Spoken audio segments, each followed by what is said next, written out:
തിരുവനന്തപുരത്ത് സമരം ചെയ്യുന്ന ആശാ വർക്കർമാർക്ക് ഐക്യദാർഢ്യവുമായി കേരള പ്രദേശ് ആശാ വർക്കേഴ്സ് കോൺഗ്രസ്. അഞ്ചുവിളക്കിന് മുൻപിലാണ് ഐക്യദാർഢ്യ സമരം നടന്നത്.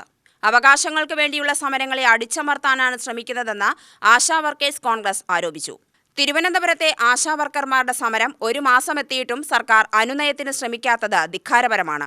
സമരത്തെ അവഹേളിക്കാനും ഗതി തിരിച്ചുവിടാനുമാണ് സർക്കാരും CPM-ഉം ശ്രമിക്കുന്നത്.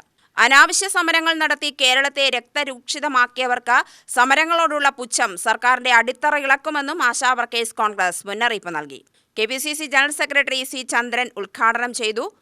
ആശാ വർക്കേഴ്സിനോട് അവരെ അപമാനിക്കുന്ന തരത്തിൽ കീടങ്ങളാണ്, വാട്ടപ്പിരിവ് നടത്തുന്നവരാണ് എന്നൊക്കെ പറഞ്ഞ് ഈ സമരത്തെ ദുർബലപ്പെടുത്തുവാൻ, ഈ സമരത്തിൽ നയിക്കുന്ന നേതാക്കന്മാരെ ദുർബലപ്പെടുത്തുവാൻ, അപമാനിക്കാനുള്ള ശ്രമങ്ങളുമായി കേരളത്തിലെ ഇടതുമുന്നണി ഗവൺമെന്റ് മുന്നോട്ട് പോകുന്നു എന്നുള്ളതുകൊണ്ട് ഈ ഗവൺമെന്റിനെതിരായി എല്ലാ ജനങ്ങളെയും അണിനിരത്തി, സർവ്വരാഷ്ട്രീയ കക്ഷികളെയും അണിനിരത്തി, എല്ലാ സംഘടനകളെയും അണിനിരത്തി ന്യായമായ അവകാശങ്ങൾക്ക് വേണ്ടി പണ്ട് ഇടുക്കിയിലെ തോട്ടം തൊഴിലാളികൾ പെമ്പിളി ഒരുമ എന്ന് പറഞ്ഞ് തിരുവനന്തപുരം സെക്രട്ടേറിയറ്റിൽ സമരം ചെയ്തതിന് സമാനമായി കേരളത്തിലെ ആശാ വർക്കേഴ്സ് നടത്തുന്ന ഈ സമരത്തിൽ ന്യായമായ അവകാശങ്ങൾ നേടിയെടുക്കുന്നതുവരെ നിരന്തരമായ സമരവുമായി മുന്നോട്ട് പോകും എന്ന് പ്രഖ്യാപിച്ചുകൊണ്ട് ജില്ലാ പ്രസിഡന്റ് സമീന അധ്യക്ഷത വഹിച്ചു. സുജാത,